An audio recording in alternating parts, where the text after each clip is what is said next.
นาะเอาแต่ที่ดูหน้าที่ดีแล้วเนาะเจ้าจากหน้าเนี่ยที่ดูนาะประกอบเสาวัดโต๊ะเราวัดโต๊ะแล้วต้องจัดสมาธิกันนาะเวลาเป็นรุ่นเนาะจัดได้ไหมเนาะทางผู้สาวยังไม่ได้มาใส่ได้พี่น้องรอรุ่นว่าผู้สาวบ้านเองมีคนงามหลายคนอยู่เด้อจัดที่เดียวได้นะผมทำมาได้แล้วแต่ทางการเยอะ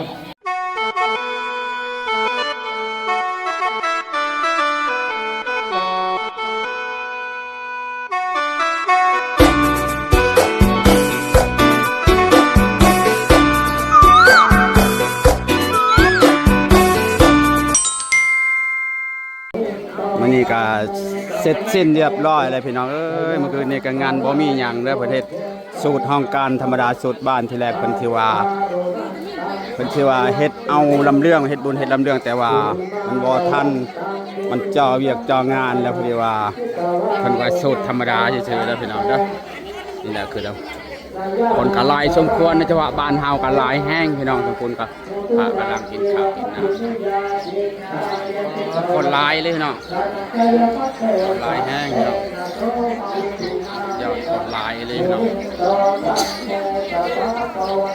หลายสมควรบ้านเฮานะจังหวะบ้านยังสูงก็หลายพี่น้องเด้อเด็กน้อยเด็กยังก็สักบาทกันโอ้เมื่อนี่ว่าเด็กน้อยก็ฮู้ใส่บาทใส่หยังได้พี่น้องตะกี้นี่เด็กน้อยบ่ค่อยใส่บาทคือเมื่อนี่เด็กน้อยนี่ญาติกันใส่บาทเอาบุญเด็กน้อยฮู้จักอยากได้บุญอยากได้ทานได้พี่น้องเด้อคนหลายนี่พ่อใหญ่นี่ก็มาพี่น้องบ่จักพ่อใหญ่บ่จักผู้เฒ่าป้าพ่อใหญ่นี่มาซาแท้เกือบบ่ทันชาได้แล้วแหละบ่โอ้ยแม่นบ่คนหลายเนาะหลายแห้งพี่น้อง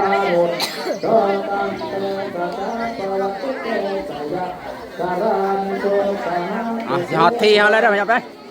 ฮอตทีได้ไหมผู้หญิงกับผ้าผู้หญิงก็ได้นาทีน่าจะเป็นผู้ชายใส่ก่อนนะแต่ผู้หญิงก็ผ้าไปเวียกไปงานได้พี่น้องเด้อแม่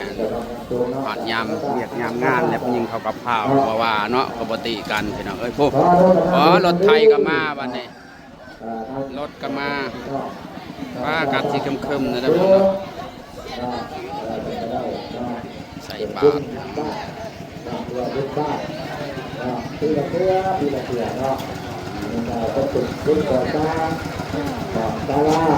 ผู้ชายก็ยังไม่ได้ใส่ได้พี่น้องได้ใส่ยัง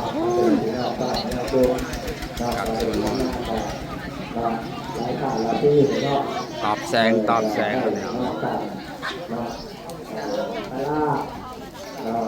ทำบุญขอบ้านเฮากับวันนี้ว่าคุยกันเฮาจะได้มีคนที่บ้านช่องจะได้มีกำลังใจผ่าหลายองค์ทุกคนจากชาลาจากกำลังท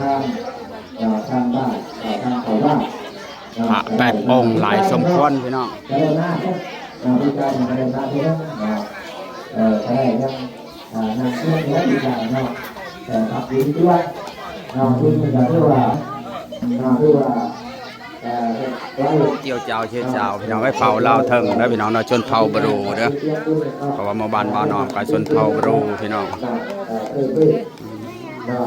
จากที่ดูหน้าที่ดีแล้วเนาะเจ้าจากหน้าเนี่ยที่ดูประกอบเสาวัดโต๊ะเราวัดโต๊ะแล้วต้องจัดสมาธิกันเวลาเป็นรุ่นเนาะจัดได้ไหมเนาะทางผู้สาวยังไม่ได้มาใส่ได้พี่น้องรอรุ่นว่าผู้สาวบ้านเองมีคนงามหลายคนอยู่เด้อจัดที่เดียวได้ผมทำมาได้แล้วแต่ทางการเยอะผู้ชายนี่ก็ใช้เวลาโดนเติบพี่น้องเพราะว่าคนหลายแห้งเนาะคนหลายดีพี่น้องใส่บาตรยามเช้าแต่คนหลายดีตอบแสงเลยพี่น้องตะเวนกำลังขึ้นเลยเพราะว่าวันที่ 4มันถึงเป็นแบบนี้เนาะตอบแสงพอดี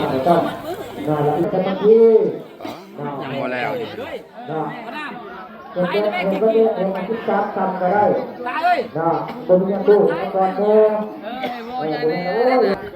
ข้าวกระต้มมาคิดก่อนสาวกำลังมาสาวนางก็มาใส่บาตรคือกันเลยพี่น้องเนาะพวกสาวนางงัวแล้วเพราะไม่ดังเฮ้ยทำบุญรับพรส่งที่เก่า ดนเล่ใส่บาทนี่โอ้แม่หมอเพิ่นก็มาเด้อทุกคนพี่น้องแล้วก็ติดเข่าตามใหม่เด้อพี่น้องเด้อว่าให้พ่อให้แม่เพิ่นมารับกินมารับเอาที่ว่าเฮามาใส่บาตรเนาะข้าวน้ำซ้ำปลาเพิ่นก็มากินปีละเทื่อปีละครั้งก็แม่นพี่น้องเอ้ยเพิ่นจะเอิ้นมาผู้ที่เสียไปเนาะเป็นพ่อแม่ลุงป้าตายายเพิ่นก็มาเบิดมารับเอาเงินเอาทองพี่น้อง Chuyện nó tốt thầu nha các bạn thầu. ว่ามันกินจอมกินการสับการกินน้ำมันกินก็อยู่ที่ร้านเก่าตลาดก็ได้หลักที่เก่าของคนมาหมดนะครับเวลาห้างเวลา ไก่สีแล้วแล้วไก่สีแล้วเด้อ คนทำกันเนาะจากที่เราเนาะอันนี้การต้มเทียบต้มยำนะครับเนาะ ทางนี้ก็เป็นผู้สาวได้พี่น้องผู้ชายกำลังมานำหลังเนาะผู้สาวก็จะมานำหลังพี่น้องจนผู้ใหญ่ก็เวียดไปหมดแล้วนะสาวนางตัวน้อยซะนะ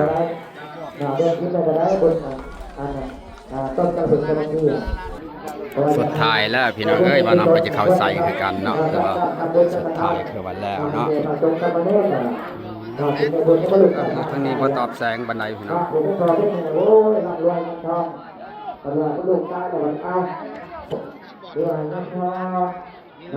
ดนเติบเคยสิแล้วพี่น้อง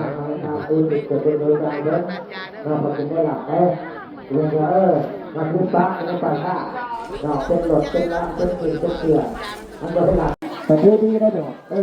ไกลที่ฟังเทศฟังธรรมแล้วก็เสร็จสิ้นพี่น้องเพิ่นก็เราเอานมข้าวต้มที่ว่าใส่บาตรแล้วก็ว่ามอบให้พระอยู่ในพี่น้องเพิ่นก็คือว่าเรียกงานจะได้สิแล้วมื้อนี้เนาะเข้าจักก่อนตักน้ำตำบลบ้านจังหวัดใจบ้านฮอดใจการตักน้ำตำบลเอาบทจักไปหน่อยเพราะว่าคนเฮาแต่เรื่องแรกแต่มีบุญหยาดน้ำหยาดในเลยพี่น้องเด้อคนเต็มอยู่เท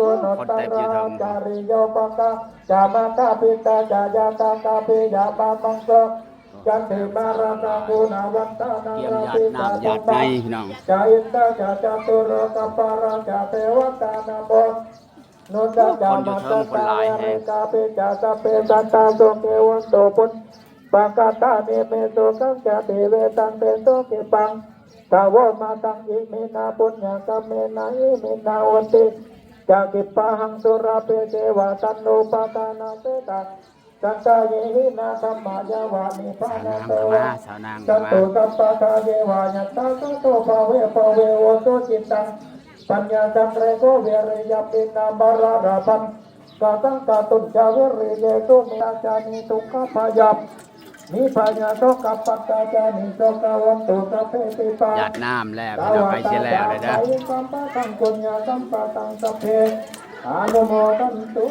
ไม่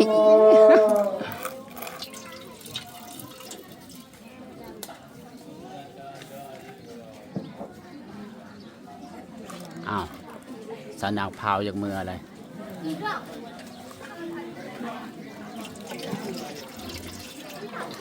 ยาคาในตัวเมรุกรัมบัญญาธาที่เห็นที่มวนย่อพุ่งก็ได้เห็นโอ้มันจะใจกว้างใจขวางมากหน้าลายตา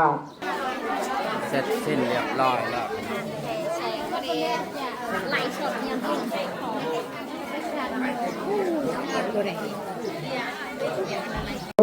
แล้วก็ไปทิมพี่น้องเด้อเพิ่นบ่ฮู้ว่ายังเขาเอิ้นอีหยังอันนี้คนแม่คนช่างช้าหรือเงินคือมาเก็บกันแล้วเอามาให้ทุกกันประดับเทศในตลาดไม่ช่างกันนี่บ่เขาเอิ้นอีหยังอันนี้ฮะกระทงอีหยังฮะกระทงน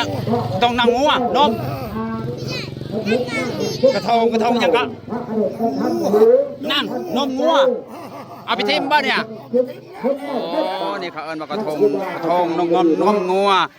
แต่ละเอื้อนแต่ละชานเพิ่นต้องมีทุกคนนะพี่น้องเพิ่นจะไปทิมนอกบ้านพี่น้องของไผของมัน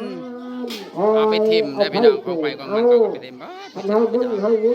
มีทุกเอื้อนนะพี่น้องมากระทงนมงัวเพิ่นว่าไปทิมของไผของมันนะพี่น้องเมื่อวานใจบุญครูบาอาจารย์ก็เห็นใจกระทงนมงัวพี่น้องอันนี้คือบุญบ้านเด้อพี่น้องเด้อ เพิ่นเฮ็ดธรรมดาเพิ่นโสดบ้านเฉยๆเพิ่นว่าเฮ็ดบ่ทันแต่ว่าปีหน้าเพิ่นว่าสิเฮ็ดสิเอาลำเรื่องคักแน่ให้ลูกหลานเบิ่งให้พ่อแม่มักเบิ่งลำเรื่องน้อยปีนี้ก็อดใจไว้ก่อนเฮ็ดบ่ทันพี่น้องเพราะว่าฮอดยามนาแล้วฮอดยามลงไห้ลงนาแล้วก็เลยว่าเฮ็ดธรรมดาก่อนสูตรบ้านเฉยๆเด้อพี่น้องเด้อคลิปนี้ก็บ่มีหยังก็จบคลิปซ้ำนี้เด้อพี่น้องเด้อคือว่าแล้วเสร็จสิ้นเพิ่นก็ทิ่มกระทงนมงัวเพิ่นว่าเนี่ยจ้าบ่ใช้กระทงจะบ่มีบ่กระทงจ้ะใช้ไปทิ่มแล้วบ่ทิ่มแล้วไปทิ่มตอนไหน